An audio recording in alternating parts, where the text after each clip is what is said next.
Sing, goddess, the wrath of Peleus' son Achilles.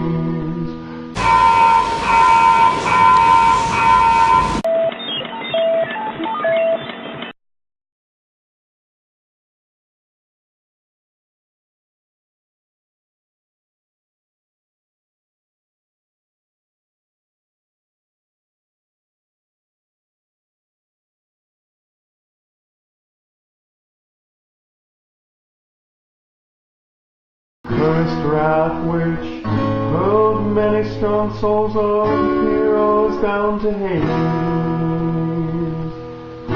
made them a food for the dogs, and a feast for the birds, and the will of Zeus was accomplished.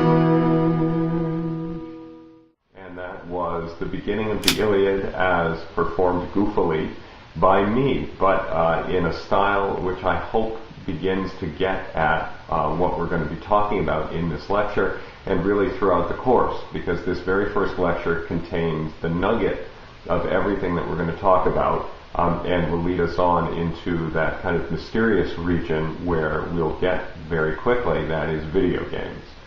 So I want to pair that singing with the way it would have sounded in Greek, just so you know how we're talking about it, and then move on to talk about it a bit in the Odyssey and in Albert Lord's The Singer of Tales, and then connect that up with what I'm going to be saying with regard to video games.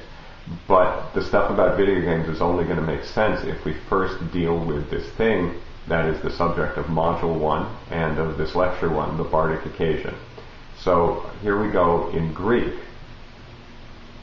with the beginning of the Iliad.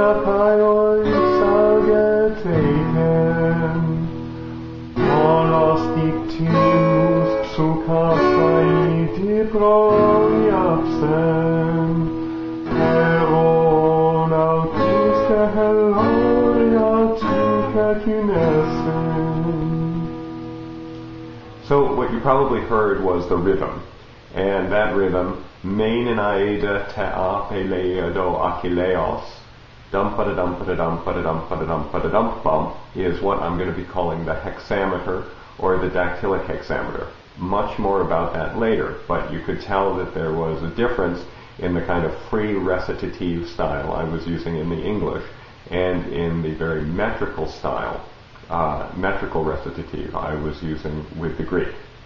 But anyway, that's me quoting the text of the Iliad, which was at some point, we're not exactly sure when, and that's one of the things we'll talk about, written down in Greek and then later, of course, translated into English.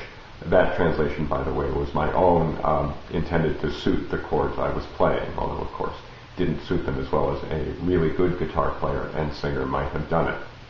In any case, I want to chase that with a little bit of Albert Lord's The Singer of Tales, who presents it in the form that he gave it when he did the first real synthetic work on the comparison between ancient Homeric epic and the still living epic tradition of Yugoslavia, which he and his mentor and colleague Milman Parry worked on. So here it is from Albert Lord in The Singer of Tales. Here we are on page 13 of Lord's The Singer of Tales. We must grasp fully who, or more correctly what, our performer is. We must eliminate from the word performer any notion that he is one who merely reproduces what someone else, or even he himself, has composed. Our oral poet is composer.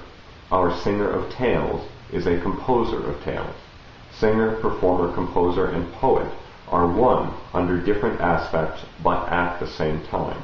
Singing, performing, composing are facets of the same act. Alright, and so I can chase that with a little bit of Homer, so you know we're not really talking abstractly at all. I want to give you a little bit from Book 1 of the Odyssey, and we're at line 325 of Book 1. If you have the Lattimore translation, we're on page 35.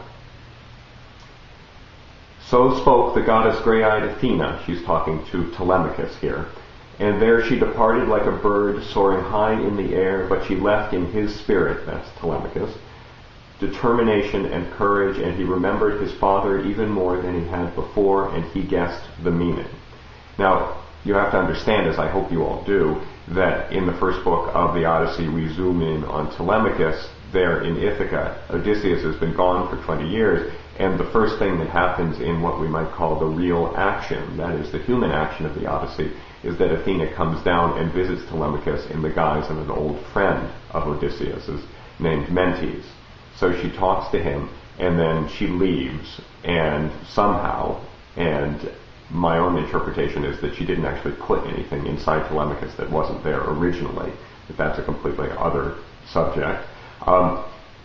Telemachus now is ready to go and do something, and the first thing that he goes and does is to join the suitors. Those are the guys who are trying to get Telemachus' mom, Odysseus' wife, Penelope, to marry them. And he goes over to them and sits down, and they happen to be listening to a guy named Phemius.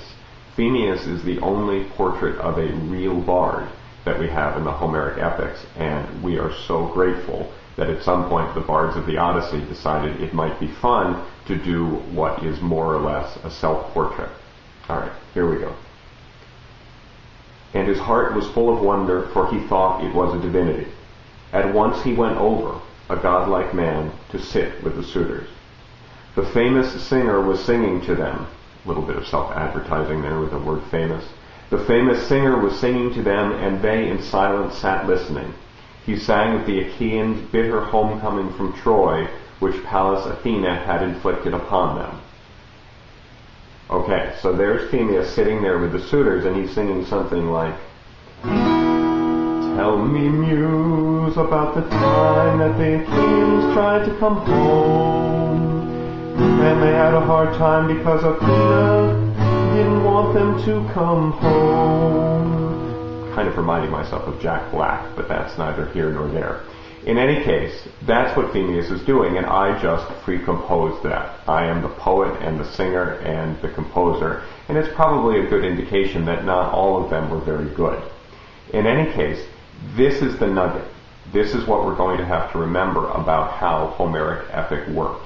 It was made up as it went along according to what we might call a theme, the story that the bard wanted to tell, which always would have been something that wasn't quite new and also wasn't quite old. Because as the Odyssey goes on, Penelope comes down and asks Phemius to stop singing. This is on page 36, we're at line 337 of Book 1 of the Odyssey. This is Penelope talking to Phemius.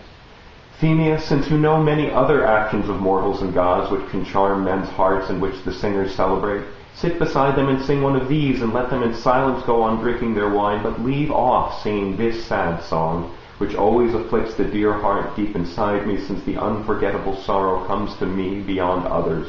So dear a head do I long for whenever I am reminded of my husband, whose fame goes wide through Hellas and midmost Argos." And here's how Telemachus replies.